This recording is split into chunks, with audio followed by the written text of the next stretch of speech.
Hi everyone, I hope all of you can hear me. I think we are a little bit early. Let's wait for a few minutes. Thanks for joining earlier for those who are on the call. Hi everyone, it's 3 o'clock now, so I guess I can do some brief introduction before we get started with our webinar today. Okay, so hi, good afternoon everyone, and welcome to our webinar on FBA Capacity Limits, New Inventory Management Policy. My name is Pavita, Senior Account Manager at Amazon Global Selling. Today, I'll be walking you through the new capacity limits, how they're set, and how you can better manage your inventory with capacity limits. Okay, so just quickly on the agenda. So yep, we will start with a little bit of background of how this FBA limits came about, and then I can share with you a bit more details.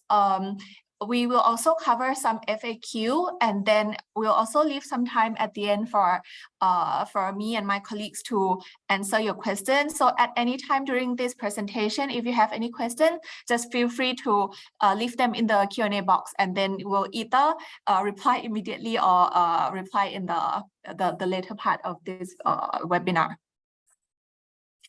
All right, okay, so first things first, introduction. So just to give you a little bit of background, Amazon introduced the restock limits in 2020 during the period of uncertainty to help us optimize limited resources.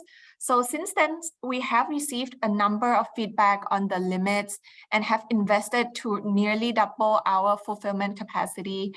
And to create a new system that gives you more stability and predictability, on March the 1st this year, so slightly less than a month ago, we removed the weekly restock limits and quarterly storage volume limits with a single, so we replace it with a single monthly FBA capacity limit that determines how much inventory you can send to FBA.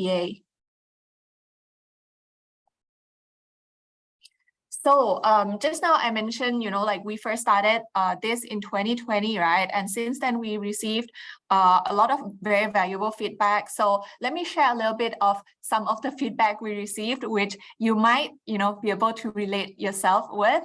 So some of your feedback was that the two different limits with different cutoffs were too confusing, and perhaps there might even be a few of you here who maybe were not even aware about, the two different limits and how, they are different from each other.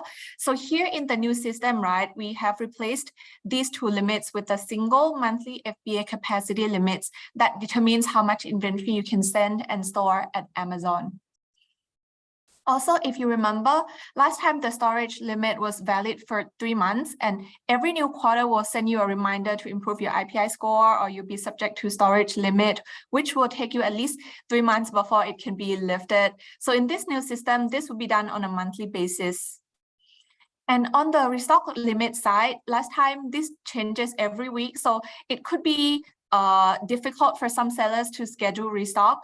So now with the new system, on top of switching from weekly to monthly, right, we also announce them in advance and have estimated capacity to help you plan 3 months in advance. And lastly, even when your IPI is low and your capacity is limited, that's not the end of the world. The new system allows you to request for more capacity for products that you're confident that your customers will buy. Yep, so this is briefly, a recap of the feedback and how we have heard you and how we have addressed your concerns in the new updated and simplified system. Okay, so that was the brief intro. Now let's get into the details. Just a little tip here. So if you, after this webinar, we'll share with you the link for you to rewatch. But if you, don't want to watch the whole webinar, you also have the option to go to Seller University to see the overview of FBA capacity limits. So you can also do that by scanning this QR code, or just go to the Seller University on your Seller Central and search for capacity limits.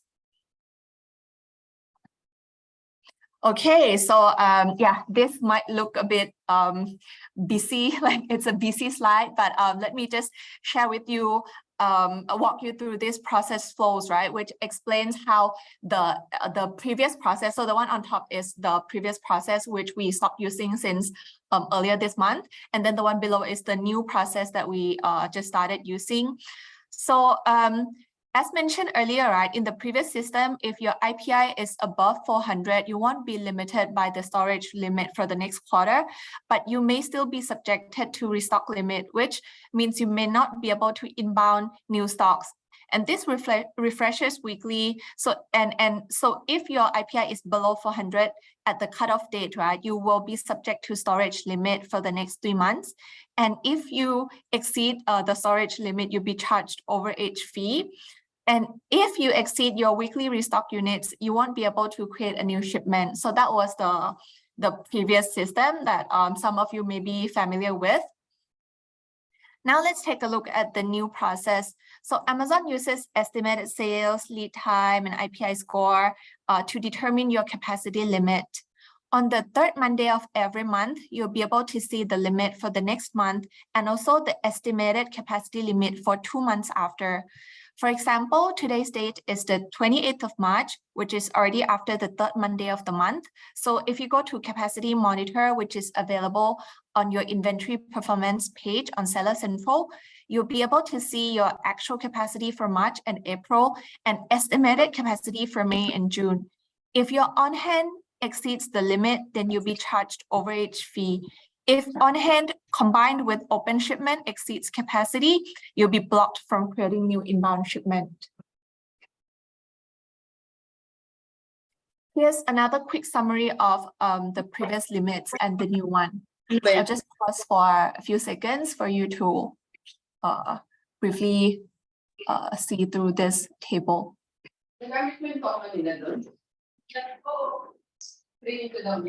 Okay, let's move on to the next one. Also, as I mentioned, the updated FBA capacity limits, we take into account your IPI score, your estimated sales, and your lead time to try to make it like, you know, exactly how much each of the sellers need and, you know, to optimize the utilization of our resources as well.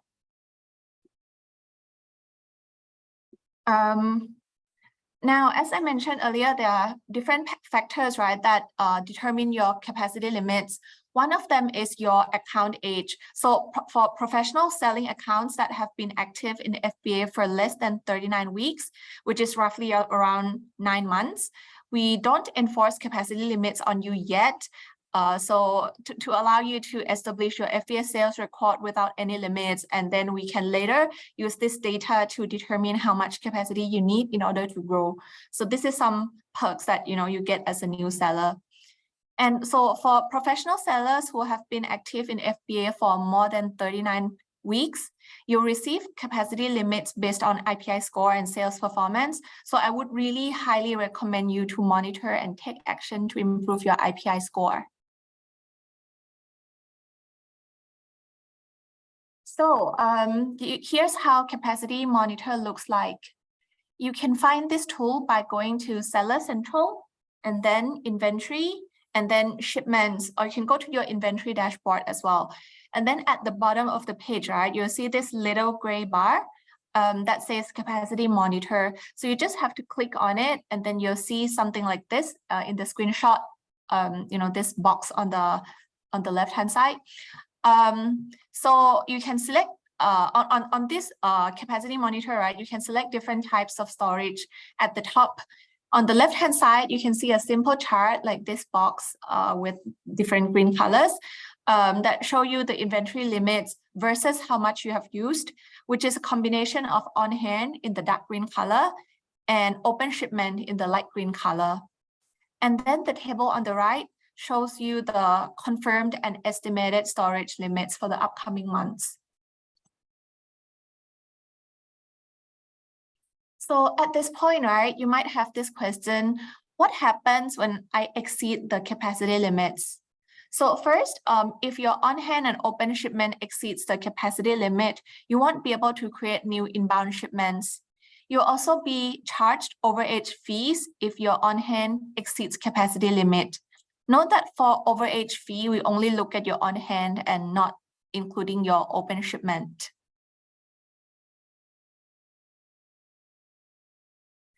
Here's the overview of Capacity Limit Manager workflow, starting from applying for additional storage.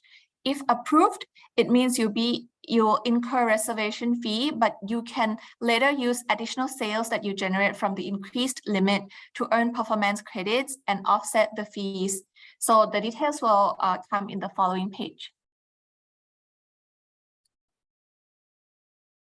So how does the Capacity Limit Manager work? First, you can go to the Capacity Limit Manager and specify how much capacity you need, when you need it, and how much you're willing to pay for the extra capacity. So at this point, right, we won't charge you any upfront payment. If you receive additional capacity and manage to make sales from additional space, we'll give you performance credits, which can be used to offset the reservation fee. So we highly recommend that you request when you're confident that your products will sell. Also note that there's a limit to request for monthly increment, which is either 20% of initial limit or 200 cubic feet, whichever is greater. Once you apply, keep monitoring your application status. Amazon grants approval typically twice per week based on those who request with highest reservation fee. If your request is granted, your capacity limit will increase in the capacity monitor. When the specified period starts, you'll earn a 15-cent performance credit for every dollar of sales that you generate using additional capacity. This credit can be used to offset the fees incurred up to 100%. So if you manage to sell enough, you might actually get the increased limit for free. So here's the formula of how we calculate the performance credit. I'll go over some example in the next page. Okay, let's see how we can apply this in real life. So let's say there are two sellers, seller A and seller B.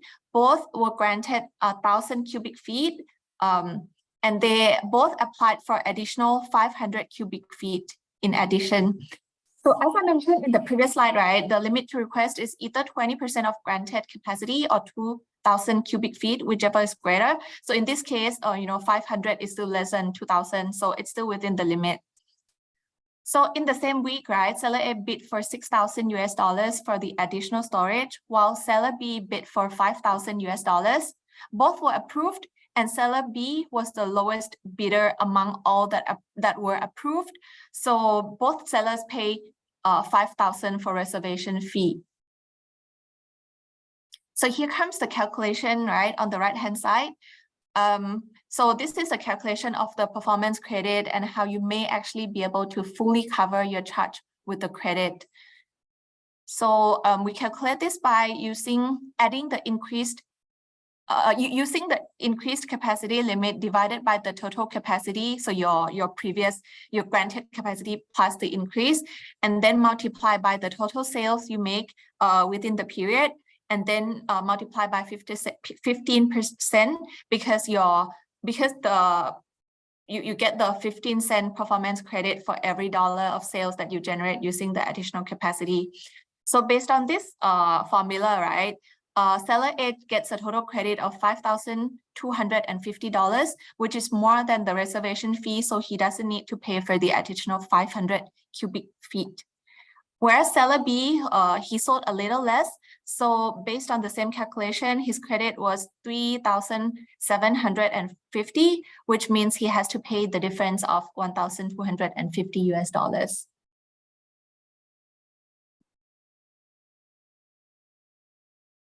Okay, this is just a quick note on the naming for those who may be more familiar with the previous names. Yes, we have made some updates and assigned new names for them to avoid confusion. So this is just for your reference. Okay, so that's all of the more technical, might be a little complex part. Now it's the FAQ, the questions that we receive a lot.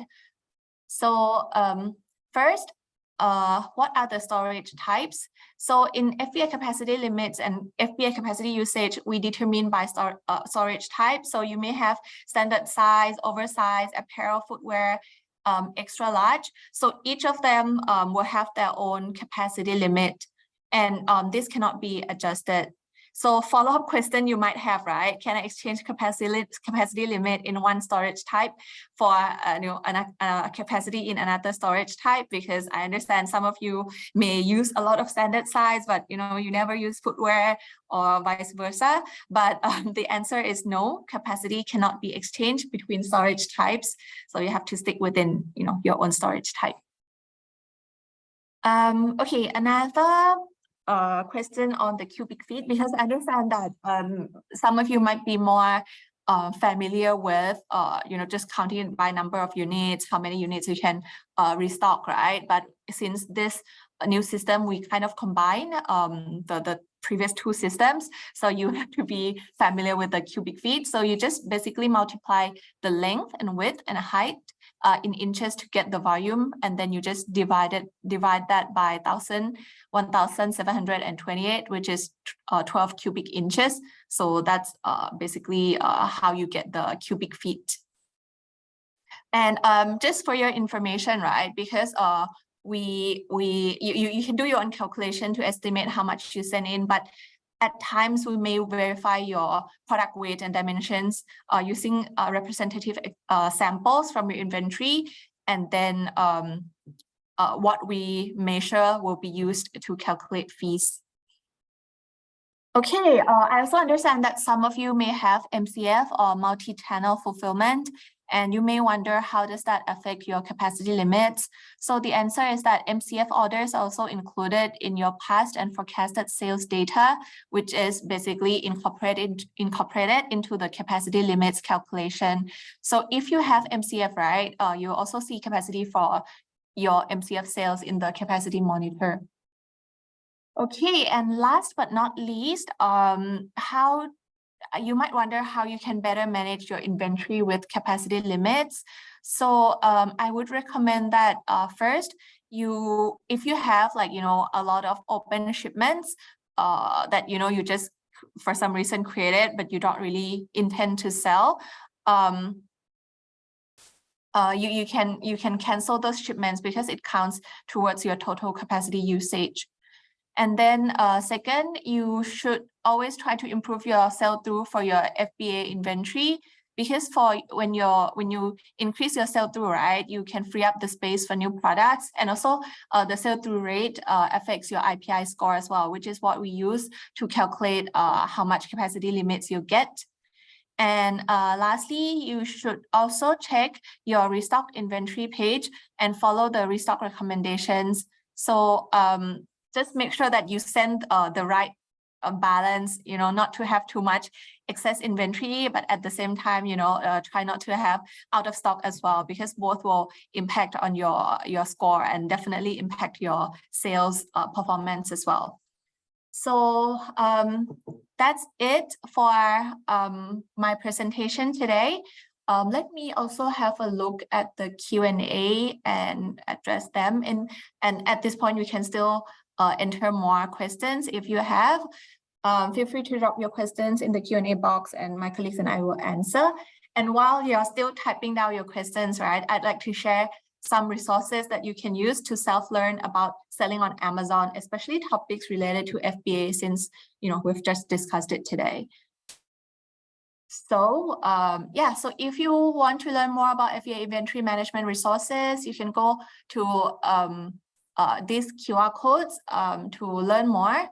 We have Seller University, and we also have summarized everything into a one-pager for you, so that you can conveniently just check them out. More guides, latest guides on FBA inventory management. And also, if you're interested in taking more webinars, you can go to, you can bookmark this page. It's the website for our sellers, and then keep on checking for new additional webinars that we're adding. And yeah, here's some more links. So the website I mentioned just now is basically sell.amazon.sg. So feel free to scan this QR code. And also we have a seller community for Singapore-based sellers. We have a Telegram group. So yeah, just feel free to join there, because it's not just the Amazon people, but it's basically, you know, your fellow sellers who may have shared like, you know, the same concerns or interests as you, and can give you like extra additional information on top of what your account managers or what Amazon tells you. So yep, let me just go back to maybe this page so you can download. Okay, just to quickly mention, right, I think some of you have shared some questions prior to this event. So we looked through the question, and since they're not directly related to the capacity limit, so I won't be covering it here, but my colleague will share with you the links to the answer, so you can go and look through the link to understand more about the questions that you ask. Okay, someone asked about overage fees and how it can be calculated. So basically, this is also available on the help page. You can, so the simplest thing I would recommend is go to the help page and search for overage fee, but I can also give you a quick summary. So basically, the overage fee is $10 per month for each unit each cubic feet you exceed. So how we calculate is that we look at your current overage, right, and then multiply by the daily overage rate, which is basically the $10 over the number of days, and then we multiply it by the number of days that you exceed the limit. Yeah, so that's how it works. But you don't have to memorize everything. It's available on the help page. Actually, everything is available on most of the thing would be available on the help page. So just feel free to go and search. And okay, so yeah, we're still open for questions. So maybe we'll leave like a few more minutes for questions. So just feel free to type down. This is a great opportunity for you to, you know, have a chat with the account manager. And also, before you leave, right, I would appreciate if you can take a very quick survey. It's just like less than 1 minute, just to help us understand how we did today and how we can improve. So you should see a quick survey pop up on your screen. It's really very fast, just 3 questions in total. So I appreciate if you can help us so we can serve you better next time. Okay, we got some question about rewatching. Okay, thank you so much for your interest in rewatching this session again. Yes, we will upload it. It will be on sell.sg. Yeah, so basically let me go back to. Yes. So it should be on this page, right? You can bookmark this page, scan the QR code, and then scroll down. Like I think after upcoming webinars, if you scroll down, there will be past webinars that you can watch. And thank you for your feedback. I'll try to go slower next time.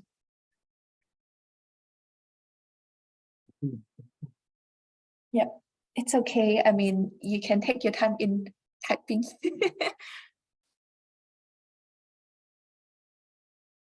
Sure. Take your time. And others, if you have more questions, just feel free to leave your questions here.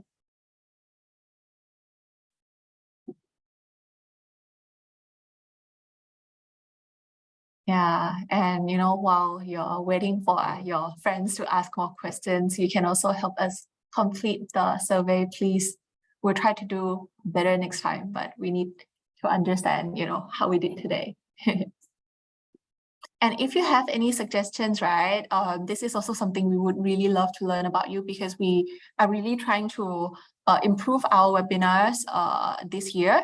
So yeah, so if you have something that you've always wanted to learn, and you know, maybe you have tried the Seller University already, but you know, it doesn't really answer to your question, or because some of you may not have an account manager as well, so you might find it a bit challenging, you know, to get someone to talk to you or answer your question. So yeah, just feel free to leave your topics here so that we can understand, and we will definitely take that into account when we plan our webinars. And the survey is anonymous, so don't have to worry, we'll identify you or anything. Yeah, we just really want to know the overall stats. Okay, we have a question here. If I am using 15%, if I'm only using 15% of the capacity and I decide to replenish my stock to 80%, the aging cost is based on the IPI, my sell-through rate, right? So, I hope I understand your question correctly. So you're saying currently you're using only 15% of the capacity. So let's say your capacity is, I don't know, 1,000. You're currently using 150 and you want to replenish to stock to the total of 800. So if it's still within your limit, you won't be charged any overage fees. I hope I answered your question. If I did not, feel free to ask again. Oh, okay. Okay, that's the second part of the question. Okay, no, yeah, sorry. I just saw it. So, okay, I understand. Okay, so the first part of the question. So let's say you increase from the 1,000 I mentioned right now. So you have 1,000. You put in like maybe 800. So that's within the limit. But then for some reason in the next month, your limit decreased to, let's say, 700. So suddenly, the on hand is higher than the limit. I guess that's your question. Okay, so how I would answer this is first thing, right, before you ship your inventory of like in total of 800 into the FBA, right, you'll be able to see not just the 1,000 of this month, but also the forecast for the following 2 months. So you should also use that to gauge, like, how much you should send in order to not exceed in the following months as well. So because we try to be as accurate as possible, but it's still estimated. It doesn't guarantee that it will stay like that when the time comes. But yeah, try to refer to that to not over send inventory in there. Another thing is, also you should be confident in what you send in, right? And also you can have, since we tell you early how much your estimated capacity will be, so since you have some time, you should also use that time to try to predict whether you might incur overage fees in the coming months or not. And if it looks like you may not be able to, sell enough, you might want to boost your sales with some, you can do like promotions, you can do more advertising. Yeah, so since this one has estimated limit in the future for you to help with your forecast, right? So you can also take action in time. Yeah, but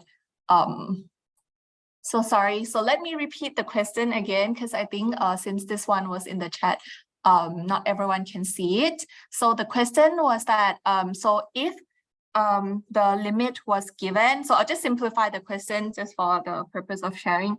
So if the limit in this month is, let's say, 1,000, currently seller is within limit, maybe using 150 now and send more to 800, so it's still within 1,000. But the next month, the limit somehow decreases to 700 and the inventory is still 800. Will this affect the overage fees? The answer is yes. If that's the case, if your on hand exceeds your capacity limit for the month, you incur overage fees. But to elaborate on my answer, right, that's why we have like different ways to help you predict your capacity limits. So right now we have like 2 to 3 months in advance of capacity limits estimated for you. And also, if you foresee that you might be at risk, you can also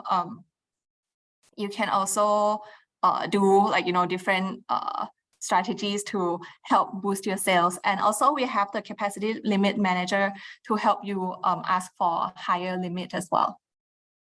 Okay, the next part of the question, right? Thank you so much, Selena, for asking questions. So if the capacity limit, okay, so if the on hand does not exceed the capacity limit for the following month, but the sell through is low, then will there be another charge?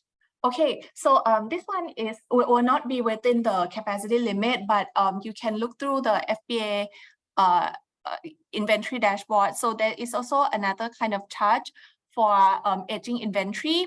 So if I remember correctly, normally items that have do not move within 6 months may incur this aged inventory fees. So you might want to make sure that you manage to sell something.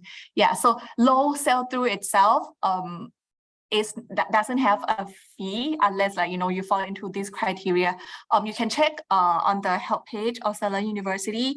You can type in aging inventory. I think you can find more details of how we charge you, but it's not like, okay, if your sell through is below certain percentage, we'll charge you. No, but it's based on certain item or ASIN that if it doesn't move at all in certain period of time, then we charge you. But we also give you the option if you want us to actually send back those inventory to you or just dispose those items, because we understand that some of the items might be maybe smaller in value, and it's probably more worth it for for us to dispose it rather than for you to pay the aging inventory fee. So we also have the options which you can go and change the settings by yourself. Yep, so that's the answer. Thank you for asking the questions. Okay, I guess we can stay on for 1 more minute. Yeah, and if we don't have further questions, I think we can end after 1 more minute. In the meantime, help us do the survey, please. Let me also just quickly share with you other pages. We have so many resources and webinars and seller community events coming up. So feel free to just scan all these and save them, bookmark them. Okay, so my colleague has shared the answers to the pre-submitted questions. Zoom has the option for you to save the transcript as well. So yeah, just feel free to save those links for you to see the answers after this.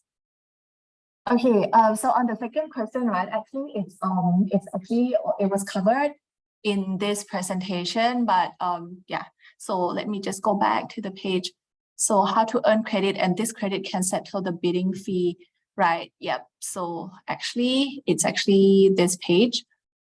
I mean, I hope I have answered it already, but in case you still need to see it, yeah, it's here. So basically 15% of your increased limit percentage times what you how much you earn during that period is the credits, and it can offset up to 100%. We also have another question, not exactly about this capacity limit, but also it might be something useful for you all as well, because it's about the compliance, sending stocks into FBA, and what other compliance documents needed. So you can feel free to visit our help page. Here it's been posted. Yeah, so not just limited to this category, there are also help page on other categories that might require some compliance as well. To just feel free to browse through our resources. Yep. Okay. So to those who asked, thank you so much for asking the questions, and please don't forget to save all these in case you don't manage to go through everything now. It's okay. Just save the transcript. And actually, for everyone, right? Just I wanted to say thank you so much for attending our webinar today. Yeah, everything will be posted on the sale.amazon.sg. Yep. So you can rewatch everything later. Yeah, so I think that's all for today. We can end here. Thank you so much for your time, and yep, see you in the next webinar. Thank you. Have a good day. Bye-bye.